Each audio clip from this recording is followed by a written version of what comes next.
You're all invited to the Slumber Party Massacre Luncheon. We'll tear your soul apart. Accept this, Michael. Be one of us. Oh! Death has come to your little town, Sheriff. You can either ignore it, or you can help me to stop it.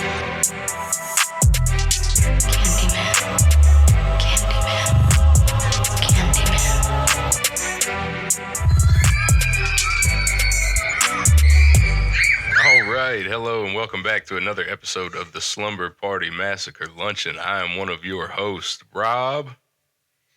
And I'm the other one, Hunter.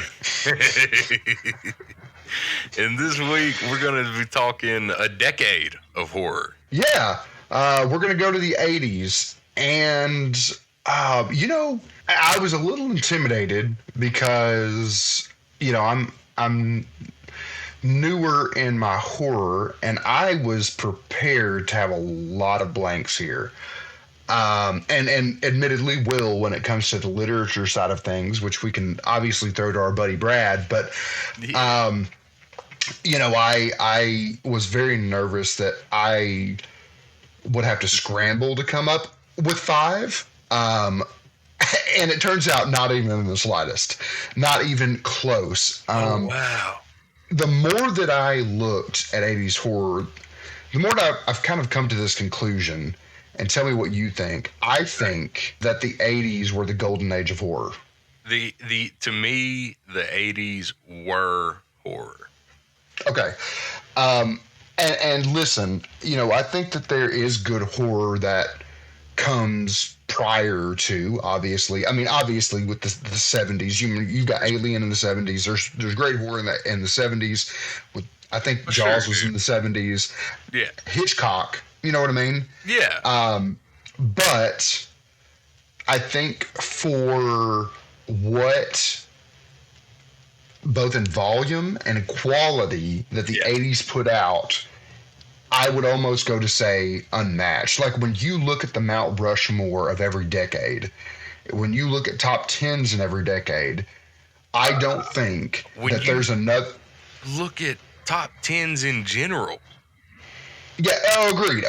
Five to six of those movies are going to come from the 80s. Absolutely.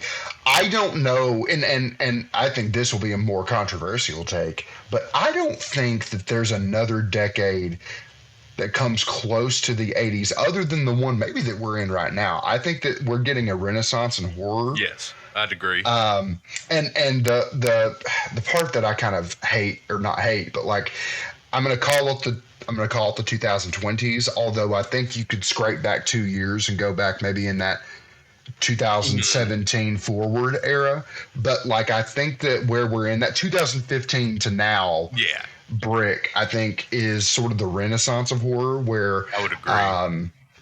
And I would even go so far as to say that, like, we'll talk about this in another episode, but I think studios, bringing this back to the 80s, I think studios now, the reason why we're seeing such success now is I think that we're seeing movie studios take the formula, like the financial 80s. Formula from the 80s. Because we went so long where we had, I don't really want to give you money to make that niche or whatever horror because people want to see Avengers. They want to see dinosaurs. They want to see Fantastical. They want to see Vin Diesel talking about family. Yeah, and they want to see Harry Potter. They want to see exactly. Yeah. And they didn't want to spend the money. And then the niche money that they were going to spend was that Oscar hit, that one or two that they could say, no one's going to see this, but we want an Oscar for it. Yeah, let's put some money in our back pocket to put a prosthetic nose on Steve Carell. That's it. And so now that you've got the rise of Blumhouse and the rise of, A24, I think that is now sort of the renaissance. And what's the company that did Talk to Me and Bring Her Back? They're great. They're ID House. something. I don't know. But those two movies are fucking. It's funny you mentioned. I do think the prior decade was like a horror renaissance. I think now though we are entering like a new age of horror. Okay. Bring Her Back is unlike anything I've ever fucking seen. Really? Really. Okay. I've heard that. Bring Her Back is unlike anything I've ever seen. It is an absolute gut punch of a fucking movie, dude. And, I'm going to bring this back to the 80s since that's what this episode is about. Yeah. I just thought, while we're bringing it up. No. But I think talking about what you just talked about, talking about Bring Her Back, if you think about some of the abstract horror that we have, think Substance, right? Substance is an absolutely fantastic movie of this decade. It feels very 80s in origin. If you took aside the quality of the graphics, if you took aside all that and you just pitched it and you said, throw a dart, where do you think this lands? Do you think this is in the 80s, the 90s, the early 2000s, the 10s, the 20s? What do you think it is? I think people may throw it in that 80s category because I thought the 80s was really hot on body horror. We talked about this in that episode. Yeah, dude. And the thing about the 80s was that makes it very cool and like this new age that we're entering is in the 80s, every horror film felt, not every, but a lot of them felt like just this guy had a cool fucking idea. That's what I think. That's why I think that the era that we're in now feels very 80s. Mm-hmm. And three reasons why. Number one is that I think it is I've got a cool idea. Yep. I've got a cool idea, and it's not like it's popular. It's just this idea that I have. Cool fucking idea. It's a well fleshed out idea. And that I think my number two is practical effects. I think we're getting away from because I think that was maybe something that your early 2000s just absolutely fucking murdered horror movies with CGI. I think it did, and then I think in your 2010s they didn't know what it needed to be, because I think that they heard the sort of like I don't like what you have. Yeah. I don't like this. Yeah. And so I think that they tried to course correct and they didn't know what they wanted to get. But then towards the end of the 2010s, again, that's when I think we started to see direct debuts that, like, with Peel and some others that sort of came out of the woodwork. Some new blood came in that I think really took over. But yeah, so I think that, those are two of the reasons. And the third being the studio, again, mentioning that I think that, and that sort of lends itself to the first point of that cool idea, is that I think absolutely. That now we've got niche studios, and I take Blumhouse, or Blumhouse. What is it, Blumhouse? Or? I say Blumhouse. Okay. I think Blumhouse is one that I've always admired, although I tend to love A21 far more. Oh, for sure. I really like Blumhouse because Blumhouse did exactly what you talked about with the really cool idea. Yes. And they said, we're not in the business to make, we are not even interested in making these $100 million movies. You pitch us that 10 million, that 20 million, that 50 million, and that's on the high side. You pitch us that movie. We know it's not going to make, and they have their breakout stars, obviously, but we're not looking to double and triple. We're looking to make good money back, and they did that for a while. I think the pandemic kind of threw them off a little bit, but if you think about it, Blumhouse was the they were the new Grindhouse. They were the new Grindhouse. They were. I think that they were the ones who started the Shyamalans, the Renaissance of Shyamalan. Yes, I think dude. that he did his thing where he was kind of a dick to everybody who he knew he was good, and Right. he had maybe a perceived amount of he was better than even he was, And then he and flopped a was. couple. I think he flopped more than a couple, but then Blumhouse brought him back and did that one with like the The elevator. like, and then the like the boy, the The grandparents. the grand, yes, yeah, that one. Yes. And so I think that they give, and so it's all very, to me, when I see the rise of that and the rise of where we're at now, it feels very 80s. It feels very, again, watching the substance and the practical effects in that. Oh my gosh, dude. And just, I think that we're finally, it feels very much back to where we were. Yeah, you're 100% right about the substance. Like, the substance could have been made in 1987 and it would have been fucking let me think of some old bitch then. Starring Demi Moore. I mean, I think that I'm gonna be honest with you. I think the Margaret Qualley role was. I think it's Demi. But yeah. So. Yeah. Yeah, sorry, that's where I was going with. She's the irony of like just put her in that one. Yeah. She's the Margaret Qualley, and the Demi Moore role is just that old bitch from On Golden Pond or something. That's it. Yeah. So So I mean, I think that I like where we're at now, and I think that more than almost any decade, it feels reminiscent and like it's got its inspiration from the 80s. And so, I think we could talk now about like what it is in the 80s that was that secret sauce. Man.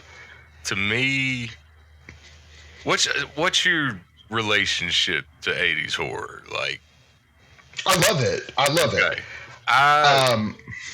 To me, 80s horror feels like home. Okay. 80s horror feels nostalgic in a way that's grounding. Like, yeah, it was just like 80s horror was just all over my home growing up. Like, it's the first films my dad showed me. I remember staying at my grandmother's house, my mom's mom, who was absolutely out of her fucking mind. But like, she owned 2 VHSs. One of them was Lost Boys and the other one was Phenomena. Like, wow. Yeah, dude. Okay. That was my grandmother. Okay. I think my introduction to the 80s horror was more in my preteens. Mm-hmm. Because I think that my early days of horror was the 90s. For sure. The 90s horror, which does not have the library even close to the 80s. No. But it does have some that have good nostalgia factors. They're bangers. I would say across the board, set aside horror, but the 90s to me was a sort of identity crisis in film. Yo, 100%. Yeah. I think if you look, it had like you can show me a movie and not tell me what, like a movie I've never seen before. And I'll tell you where. And I'll tell you that was the 90s, wasn't it? Yep. And this hunk of shit won an Oscar, didn't it? Yeah. Yeah. So I think that across the board, whether it be horror, whether it be comedy, whether it be thriller, I think that the 90s had its identity, and I that was the sort of like, oh, I accidentally saw that, or that was on like, my story with Anaconda, I think that that's kind of what I saw a lot of as like a kid.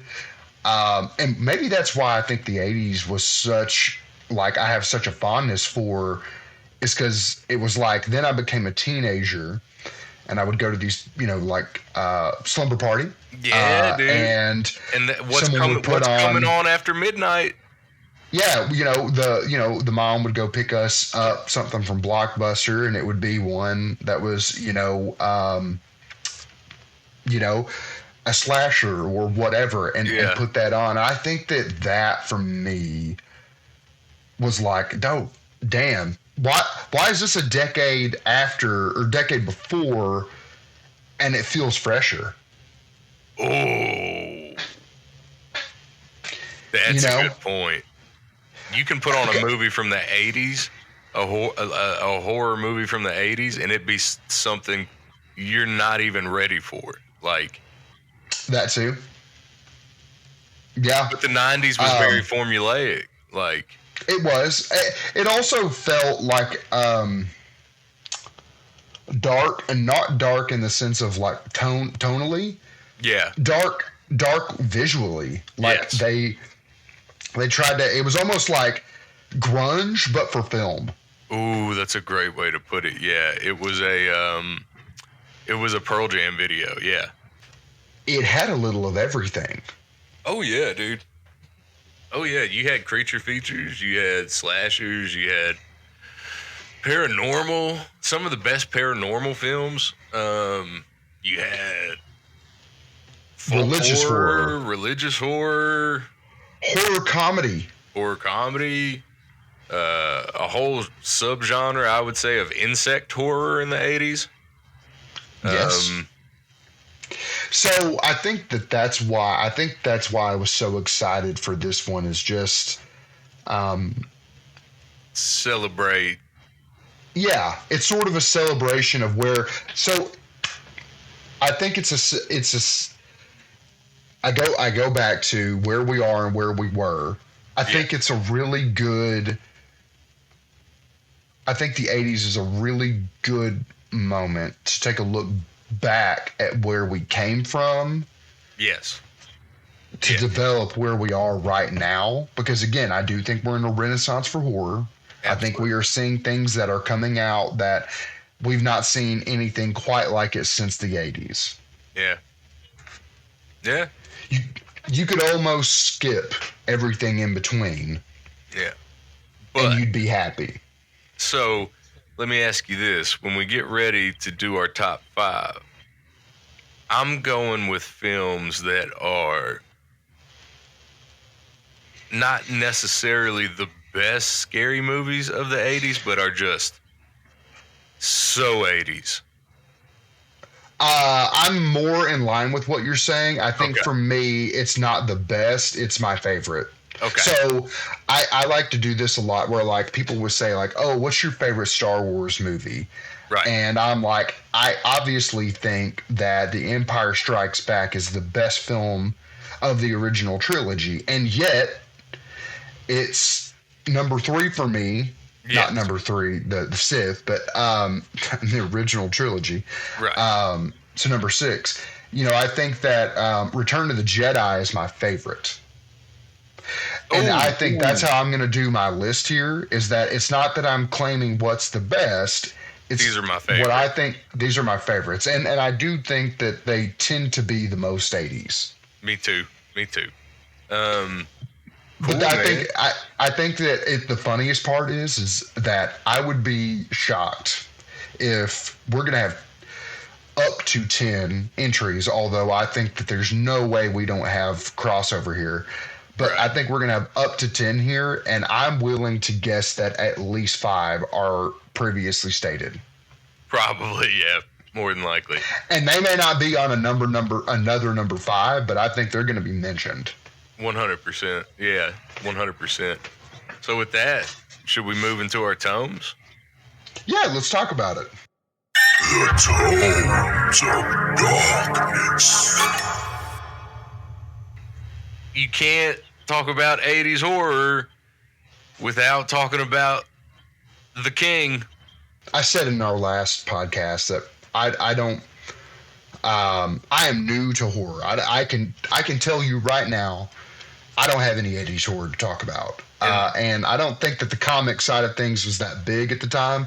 So I'm really interested to hear from you. But I did do some research and I took a look. And you're going to see the same names in horror over. You're going to see King. You're going to see Kuntz. Yep. And so, talk to me about, because I know that you did read, you did read a lot of 80s horror. So talk to me about what that was like for you.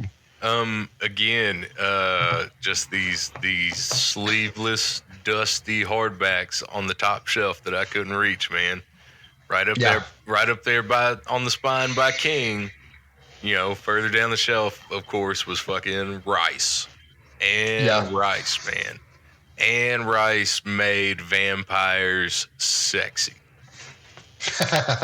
Okay. She fuck a Twilight. She took vampires and made them rock stars. She made them elegant. She put them in gothic settings, with just full of excess and decadence, and it really explored the aristocracy throughout decades with her Lestat books. Okay. That's the Vampire Lestat and Queen of the Damned. I am just now realizing I'm making that connection. Yeah, she did Queen of the Damned, Vampire. Well, Vampire Lestat's called Interview with a Vampire. Yeah.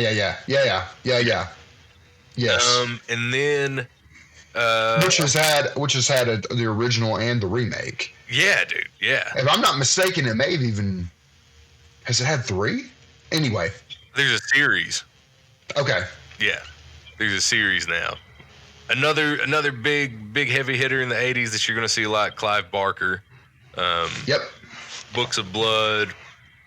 The Hellbound Heart is what Hellraiser was based on. Oh, okay. Books of Blood I've never read. I know the covers of them very well. Can we take a pause right here? Let's do it. I did a little bit of research because I didn't want to totally come into this conversation and just sit on this podcast and do nothing. And so I did a little bit of research and I looked at horror books of the 80s. I don't think that a single decade does covers better than the 80s. Fact, dude. I have right now. I've got an article up that is specifically about the covers from the 80s. The covers arts from 80s horror is just stunning. It's unmatched. And it's got a lot in here that we both know, Pet Sematary. Look at Books of Blood, dude. I used to just it's in here. I used to just sit and look at the cover, dude. It is in here. Beneath Still Waters. The Fungus is great. I don't know if I'm familiar with the Fungus. I'll send you this article, but the cover alone, it reminds me of that. It reminds me of that retelling of the Fall of the House of Usher that we talked about. Yeah. It has a very similar, like, that came to mind when I looked at this cover. That person, often their covers are pretty reminiscent of the 80s. Oh, they are. Mm-hmm. Yeah. And then you've got, of course, Stephen King's right-hand man, Peter Straub. They teamed up on a bunch of stuff together in the 80s. The Talisman. Well, I say a bunch of stuff. I think it was like 2 things. The Talisman. I don't think King helped him with Ghost Story, but Ghost Story is probably Straub's biggest book written by himself. Let's see. Dan Simmons, Carrying Comfort.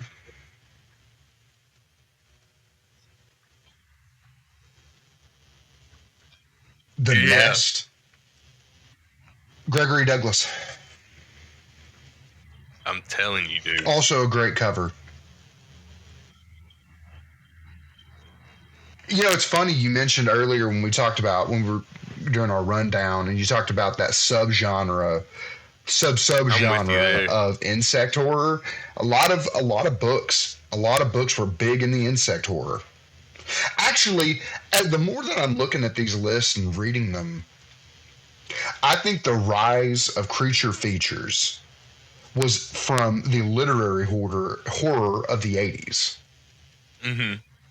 And if you think about like where we are as a society, a lot of our popular concepts come out movie-wise a little bit delayed and after, maybe a decade after, half a decade after. One other thing I'd like to they mention are popular about, in book, and so that makes sense to me. Literature, that, like the rise of the creature features in the 90s and early 2000s subgenre called would stem Bizarro. from Are you familiar? The literary horror of the insects and creatures and things like that in the 80s.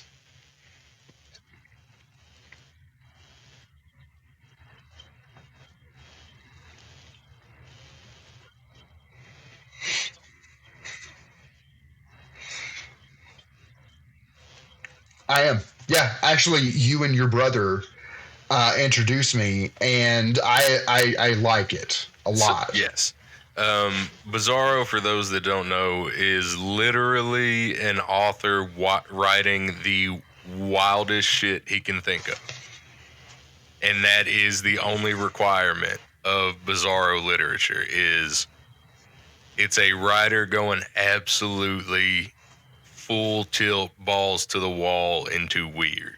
One of the blueprints for that is Hellbound Heart. You've also got Kathy Koja, The Cypher, John Skip and Craig Spector, The Light on the End, or The Light at the End. Yeah. Punk rock, vampire splatter. It's just all great stuff, and that also leads into splatter punk, which is just as bloody as you can make it, monsters, sleazy. And then as far as comics, I'm not super familiar. Yeah. The only thing that jumped out at me comics-wise was Vampirella. And that's just because I'm a vampire nerd. I think that you hadn't, in the 80s, you obviously hadn't gotten the rise of your image labels. I don't even know that Dark Horse was there at the time. I think that was still sort of a sub-label under both Marvel. Well, Dark Horse is a sub-label of DC, and I think that those were still DC labels at the time. But I've mentioned this in the past. I think some of I'm trying to think. Give me just a minute. Swamp Thing. That's where I was going with this. I'm trying to remember if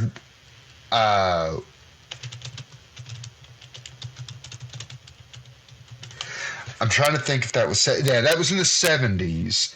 Okay. But it was in a horror like DC had its own horror comic book line that was back in the 70s. Okay. And Swamp Thing became its own debut title in 81. Oh, okay. Yeah. Gotcha. Although I will say those 71 Swamp Thing came out and debuted in the House of Secrets, which one of these days we're going to talk about the 70s. And I will have a lot to talk about with the House of Secrets. And that was, again, that was DC's horror line. And it's a little upsetting because I don't know that they have anything quite like that now. It was very pulpy. It was very... Yeah. It had just this sort of like sort of a noir kind of feel to it. Oh, very, very much so. Yeah. But it was very soapy in a sense of like General Hospital has just been doing an uninterrupted. You don't have this sort of like, okay, we're going to reboot everything with DC. We're going to reboot everything with Marvel. We're going to start over. and they do that every 15 or so years, maybe even 10 years. They didn't do it. It was just one uninterrupted story that just sort of, okay, and now we're going to get into Swamp Thing. Okay, now we're going to go into vampires, and now we're going to do this. And that's what House of Secrets, and I believe Marvel had one too. I don't know what it was. I'm going to check that in the stuff 70s. Out. Yeah, and very pulpy. So pulpy. I'm going to have to check that out. But, you know, a lot of the horror titles that you think of today spun out of that. Yeah, for sure. But I will say that as far as horror goes in comics, it is hard to beat the original storyline to Swamp Thing. It was not it's not the like what you read now, and I say now, the Rebirth era has gotten more like it's gotten back to the horror side of things, which it should. I think there was like a whole point in time where he kind of went missing, and then you had the New 52, which was very superhero-y. Isn't that the one where he was like in Hollywood and kind of was like doing detective shit or something? I think you might be thinking of Man Thing. I'm thinking of Man Thing. Okay. You're thinking of Man Thing. But yes. Yes, that happened as well. Got you. But I think the original storyline to Swamp Thing it's a horror story. Yeah. It's you know, this girl's, you know, her dad is just a terrible human being. Actually, so DC had its own kind of spin-off like they tried to do the thing where they were going to come up with their own app, and they had its own creative content, and it didn't last long, and now it's all on HBO Max. But they did have a Swamp Thing series. Ooh. And it's a limited series. It's very short. And it's not quite based on the original, but it's close enough. Highly recommend it. It is in no way, shape, or form is it that kind of like, ooh, superhero, let's, you know, triumph over. No, it is. You do have some other heroes that, like Blue Devil is in it, which is also a horror. It's a man who is an actor who sold his soul to the devil. Yeah. In order to be a better, like to get more credits and stuff like that. And now, you know, he's being tapped. He gets tapped by the devil to have to do certain tasks and things like that. And so that I think that was a really big cameo that was in it. It was really cool. So, you know, I think the 80s was when you started seeing some of the really good parts of House of Secrets come out and have their own. And again, Swamp Thing's the only thing that I'm thinking of right now, but there was a lot that was out there. That's but I think that when we kind of talk about the 70s, I think there's going to be more to talk about. Yeah. And I guess I don't know, would it be a good time to throw it over to our buddy Brad? Let's do it. Midwest Books. What you got for us, Brad?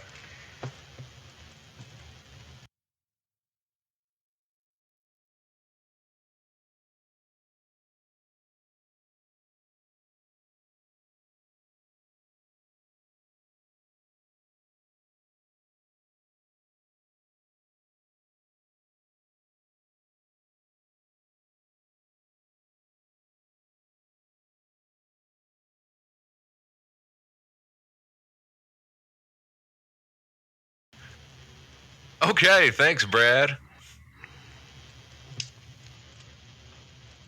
was like you were here with us the whole time. It's crazy, man. Man, we miss you. We'll get him on here one time. Yeah, we will. All right, should we do a top 5? Yeah, you lead it. Time for the top 5.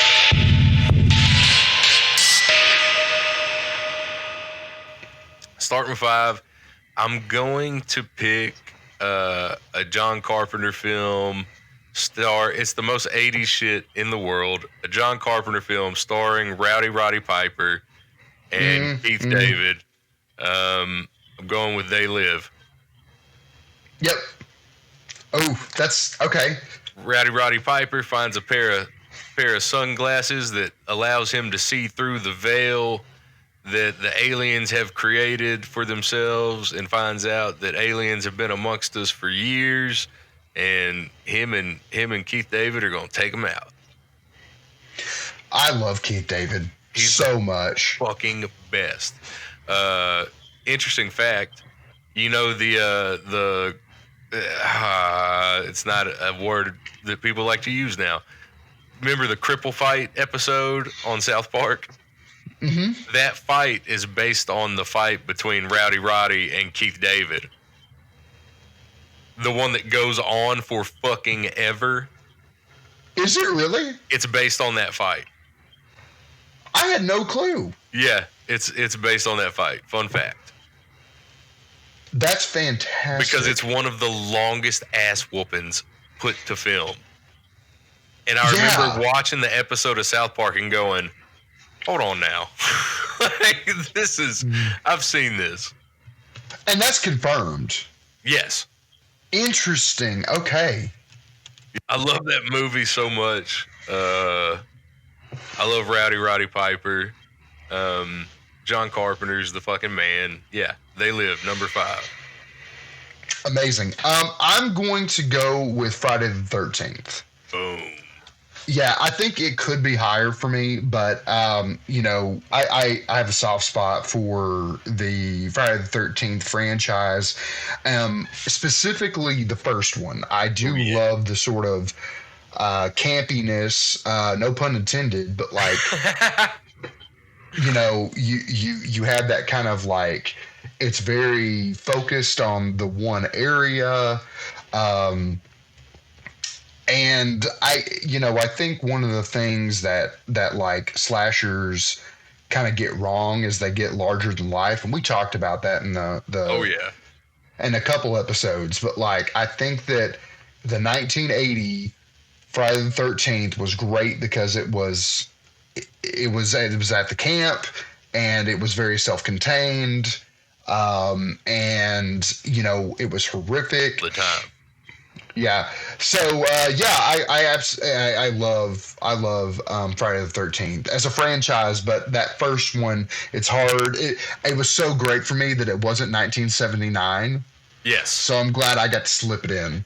I think my favorite in the Friday the 13th franchise is the third one. Okay, yeah. The one where he gets the mask from the fat theater kid. Yes. That's my favorite one, dude. Okay. Okay. That's one of the best kills, I think, in the franchise. Are you sure? Are you sure it's not when he puts some people inside of a sleeping bag? That's the best kill in the franchise. Fact. Yeah, facts for sure. Let's see. So I guess my number 4. My number 4, I'm going with a Lovecraftian tale of love. No, it's not. It's what's the movie with Scarlett Johansson and Adam Driver where they just yell at each other for 2 hours? Yeah, I don't know, but I know what you're talking about. Yeah. It's that plus Lovecraft. I'm talking about the movie Possession. Oh. Possession. I don't think I've seen Possession. You would love Possession. I'm sure I would, based on literally what you just said. Yeah. Possession is Sam Neill comes home from a mysterious spy job to find his wife. Love Sam Neill. Yes, dude. And he puts on a fucking clinic. She's acting weird when he gets home. He thinks she's having an affair with another man, and then both of them just start descending into madness, dude. And you don't even know what the monster is. Oh, okay. Until the monster shows up. But by the time the monster shows up, you've already realized that the monster is really Someone you love seeing you completely. Oh, wow, that is not at all what I thought we were going to go with. Okay. Yeah, it's very... And this is Possession. It's called Possession. Okay. It's directed by Andrei Zulawski. Okay. It's set during the Cold War in Berlin. Holy Moses. Okay. It's very gray. It's very cold. Yeah. It's very... I love it. I love it. The more and more I'm thinking about it, it's very heavy, but I do love it. Okay. Yeah, that's my number 4, Possession. Okay, so for my number 4, I literally could not have gone further from what you just said. And I think that we're going to call this a horror, and if it's not, all right, then I have a backup for it. I am going to go with The Little Shop of Horrors. Horror. Such a good fucking pool, too. I think that because it's so comedic and lighthearted. Yeah. And Rick Moranis. Yeah. It's Steve Martin. Mm-hmm. And so I think that, like, for me, I'm going to have to go with Little Shop of Horrors. Because I do want a little bit of levity in your list.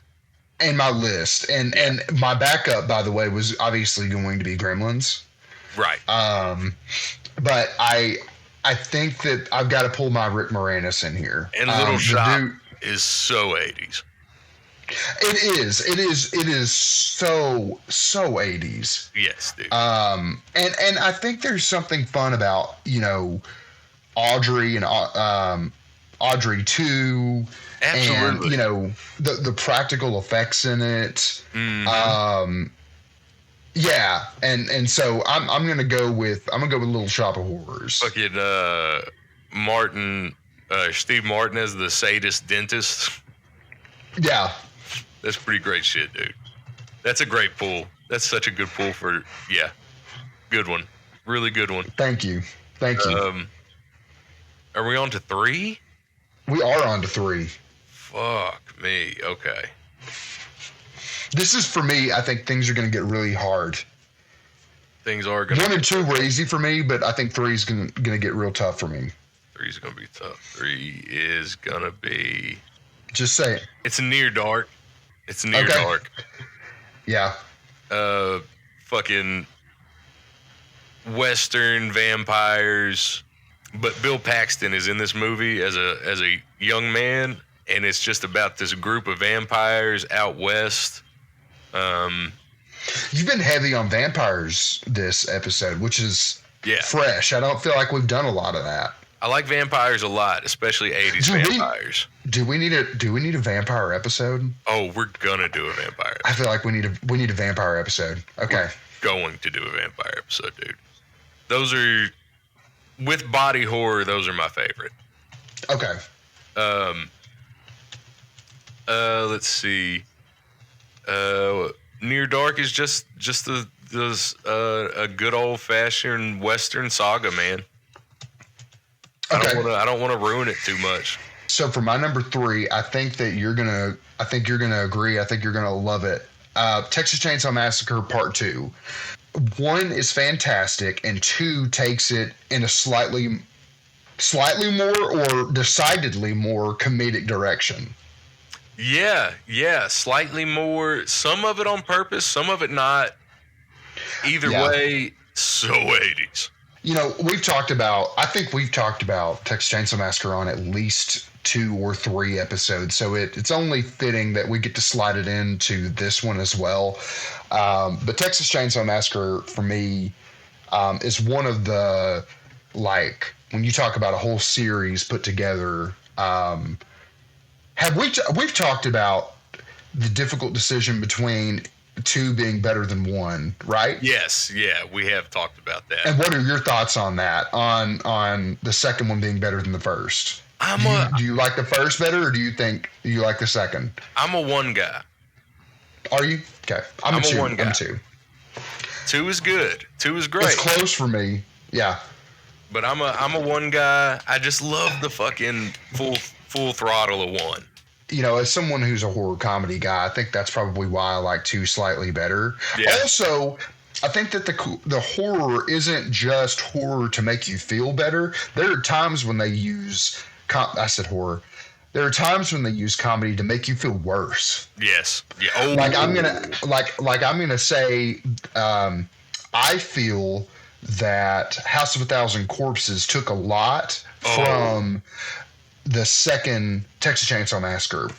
I totally believe that. Oh, I think that there is comedy in that movie that is meant to make you fucking uncomfortable. Uncomfortable. Yeah. With oh, you're right. With old Dwight Schrute, and like he's making fun of these people, and he thinks that they don't know it, but they know it, and that's in House of a Thousand Corpses. But I think that like there is funny, like you're meant to laugh at it, and then there's funny, like you're the joke.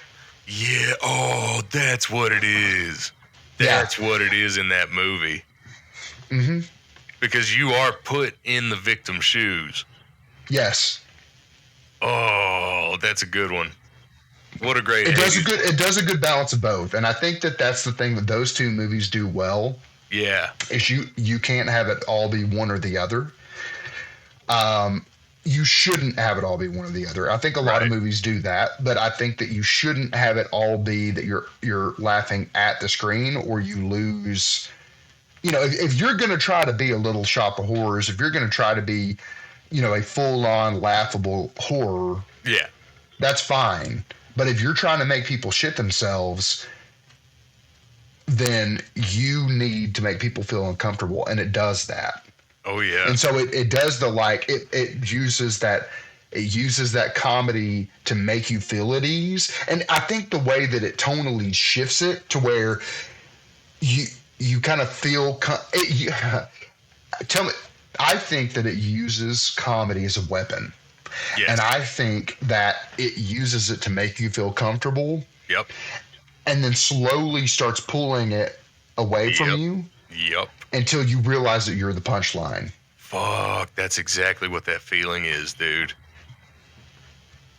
Holy shit, you just wrapped up that feeling. Thank you. That's what that is. It's the joke getting away from you. Yeah. Yeah. Oh my God, dude. It's sitting at the dinner table full of schmucks and realizing you're the schmuck. Yes. So, that is it for me. That's my number 3. These next 2 are going to be like yanking teeth. I know what they are. Yeah. I'm struggling on what they're going to be. Yeah, yeah.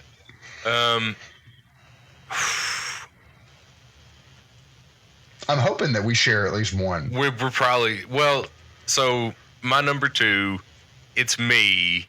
I'm going to have to put it on a list if I have an opportunity to put it on a list. I'm going with The Thing. I know you are. Yeah. And it didn't make my list, but of course it did for you. And I'm yes, I'm putting it on.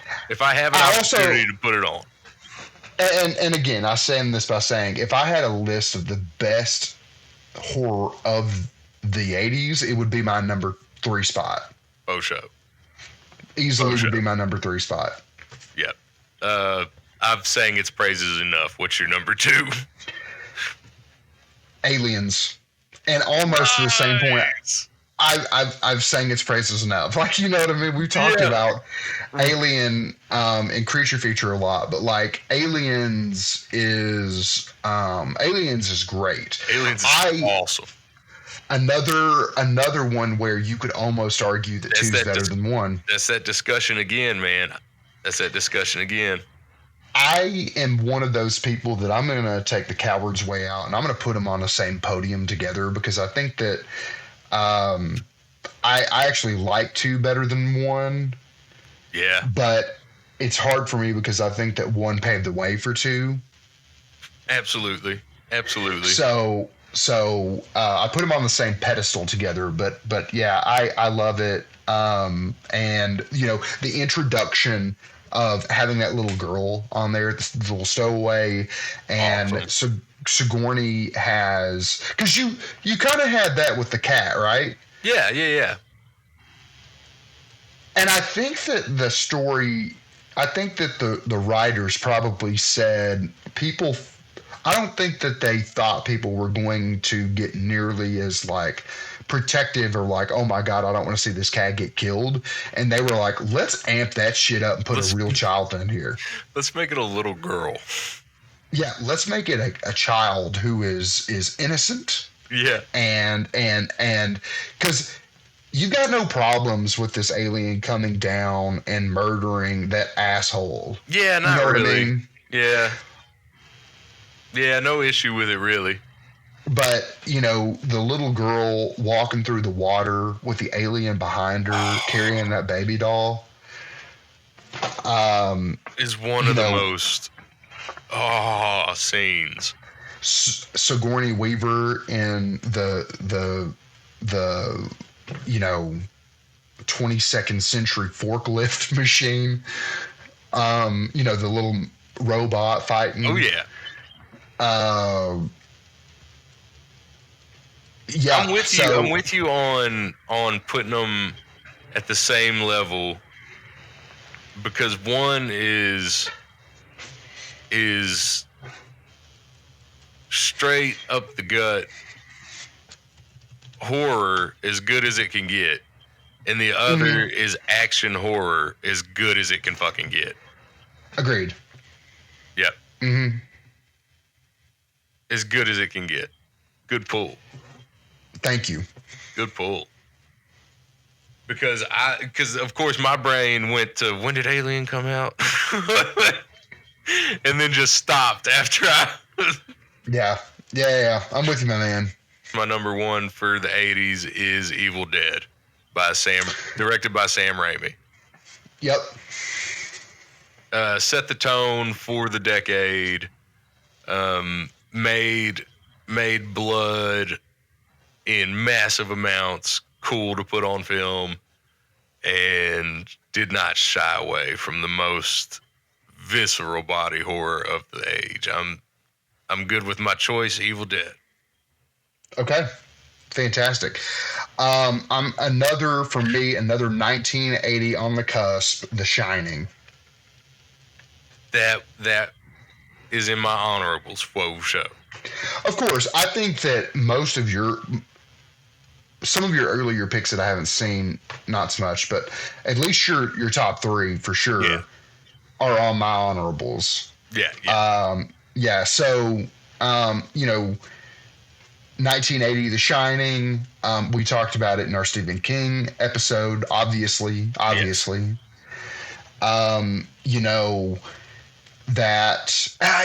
What I like about The Shining,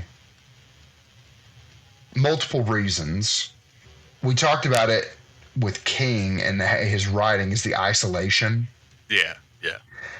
It's such an uncomfortable feeling, and I hate it. It is one of the things that I hate most in life, is feeling isolated and no one's near me, and I think that it does it incredibly well. Agree. When you talk about a duo of a writer and a director coming together, King and Kubrick, it's hard to top that. It's hard. And I can name you one other, and the movie didn't do it for me, but the other that I can name is Ready Player One with Ernest Cline, my favorite writer and book. Yeah. And Spielberg. That's the only other one, which again, it's okay that movie didn't do what it was never going to. It was larger than life. It was never going to be what the book is, but like that's another combo that, like, you talk about one of the most prolific writers of the 21st century right now, who in science fiction is like this dude. So you've got writers, and Stephen King is a great example of this, where he has a book, and as soon as it's out, a studio is going to get those rights, right? Like, Fact. Yeah, they're But- snatching them up. but Stephen King and Ernest Cline are two writers where he has ideas optioned. Like, he hasn't begun. So for example, Ernest Cline, it's easy to talk about Ernest Cline because he's only got a handful of books, whereas, Stephen King has only 5 books, right? No. So Ernest Cline has, I think he's got Ready Player One, Ready Player Two, Armada. Yeah. And then he's got some other short stories in a kid's book. But for all intents and purposes, he's got those 3. Ready Player One, loved Armada. Loved Armada. Yeah, Armada. So was sick. Ready Player One, people loved it. It was obviously picked Armada up. was sick. Armada was one where they read it and they immediately gobbled it up. Ready Player 2 was actioned before it was ever put out. And right now, I don't know what the next book is. There's not even a title that's been released, but we know that there's already a studio that's bought the rights to it. We don't have a title, and we know that a studio's already gotten it. Stephen King is one of the very few writers, and let's plug another podcast here with crazy. 20 Little Book Club. They have a lot of that they cover with the romanticy thing. I think that you're now starting to see a lot of that with the big romanticy writers, with SJM. With I'm gonna draw a blank here, but the lady who does the Imperium series with Fourth Wing. So a lot of those big fantasy writers. It's because my wife and Horny Little Book Club. You've got you've got a cult following, and those people are going to read it with vigor. And so that is not a shocker that they're going to pick it up, but I think in the same sense that you've got that with King, and so bringing it back to Kubrick and King. Oh, 100%. Yeah. That's the peanut butter jelly combo for me. It's the classic. It is I'm with you. Just his visual sanitary clean visuals of Kubrick, and he does Isolation well, obviously, with that and Space Odyssey, and then you've got King, and so I think that was the match made in heaven or hell. Yeah. Does he like hell, that? Yeah. I know Hell, King yes, King. is hit and miss on King does. on movies. Okay. Oh. Does he? I thought so. Oh no. I thought that was one. King hates The Shining. Him and it was I think he's actually kind of backtrack on it a little bit. I would imagine, because Kubrick had an incredibly bumped heads a tense lot. personality. I mean, like we talked about this in the last episode. Shelley Duvall, right? He was he broke people making that movie. Yeah. Incredible lists, truly. I think 1 through 5, I think those were really good. And, honorable, I think we have to go through honorable mentions because there's so many that we didn't talk about. I think these are great. Yep. Oh, for sure. Sure. Those, off the top of my head, Lost Boys, Videodrome, and Fright Night. More Vampires. The Fly. I mentioned it, but Gremlins, and you mentioned it, Poltergeist. The Fly, of course. Our namesake, Slumber Party Massacre. Yeah. 100%. Hey, written and directed by a female. Just throwing that out there. The Reanimator. Oh, it's the H.P. Lovecraft adaptation. Yeah. Have you seen it? Yeah, but it's been a bit. It's been a bit. So good, dude. Yeah. I think I was because That's one of those covers that jump out at you at Blockbuster. Yeah. And would you call that a B film? I would. Like a B? Okay. I would. Yeah. I'm trying to see if I'm missing anything. I mean, like, the guy that was in it wasn't in much else. Like, yeah. Prince of Darkness. Prince of Darkness is a show. Creep show, obviously. So the two like vine covered people in Creep Show, every time I think of them, which is very rarely, but when I think of them, I think of the family, the murder hobo family that comes out of oh my god, the horror comedy Cabin in the Woods. You know, where they choose because they're like, you know, the they come up murder out of the rednecks. Swamp.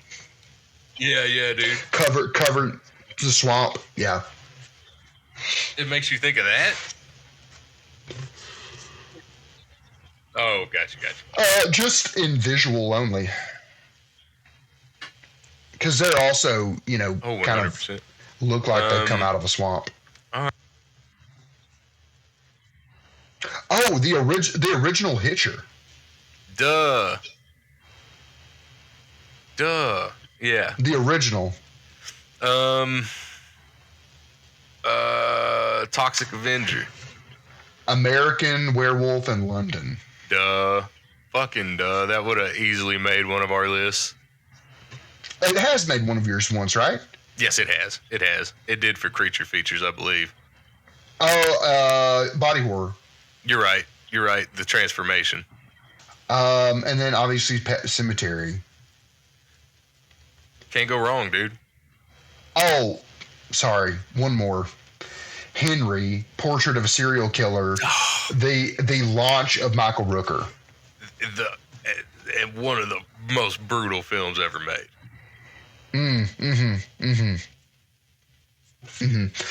Great.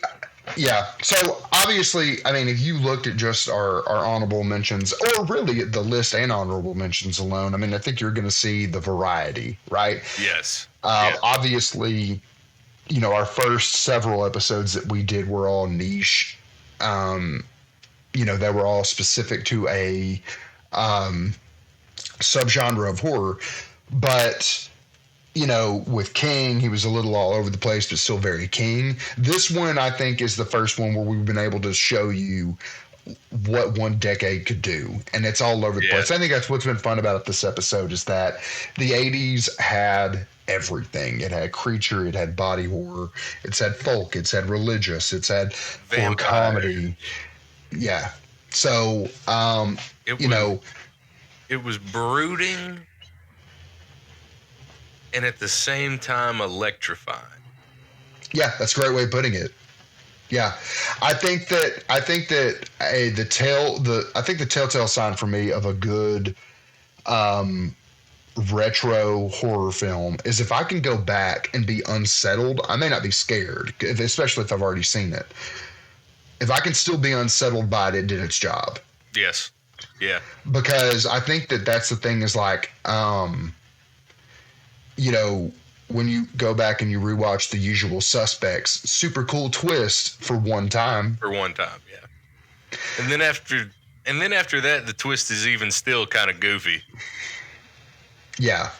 Because the rewatch becomes a little silly. But, you know, I think going back and that's for me what makes a horror film great is when you can go back and rewatch it and you can look through and see that's clearly those practical effects are clearly not blood. They're clearly retro and whatever, and still it makes you uncomfortable. I mean, going back to your number two with the Thing. Yeah. Those practical effects are at points in time campy, and you can tell that they're fake. They're not like the kind of real that make you gut wrench. No. And yet, that dog scene. Spider-Man. Yes. That shit is gnarly, dude. You got a dead homie?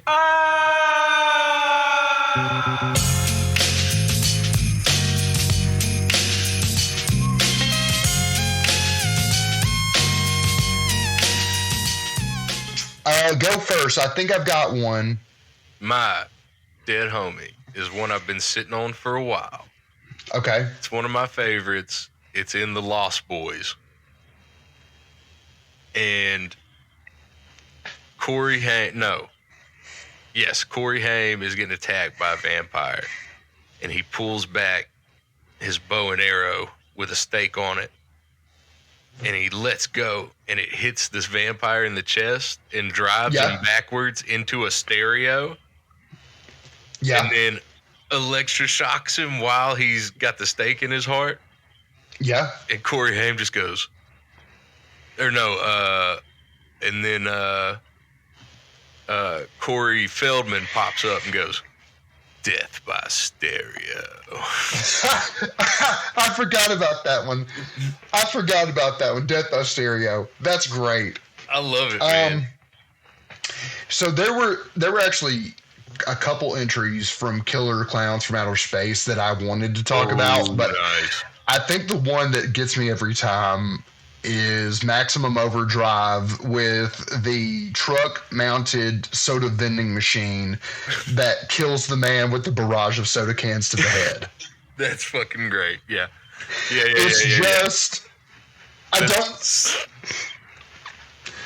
It's very Maximum Overdrive. I forgot that was in that fucking movie, dude. I can see it in my head now. Yeah. Just wallops him. Yeah, it's so funny. I don't know really what they good. were going. It's also uniquely 80s. That's why I wanted to do it. I think both of our dead homies were uniquely 80s. Dead by Stereo and just the sort of campiness of just getting machine gunned by a vending machine. By product placement. Yep, that's so 80s. For our own podcast and signing off, we have launched our network. There are tons of fantastic podcasts, not just ourselves, to check out. So, absolutely. Horny Little Book Club already been plugged in here. If you or your partner's big into the romanticy, the literary romance, books in general, fantastic one to go check out. Absolutely. Talk about the one with You and Love. Okay, we've also got on the network, we've got That Don't Work For Me, Brother, a wrestling podcast for Marks by Marks. Every week I love that. Yeah, every week we take a look at an individual persona from a different promotion or a different era of wrestling, and we do a deep dive on that person.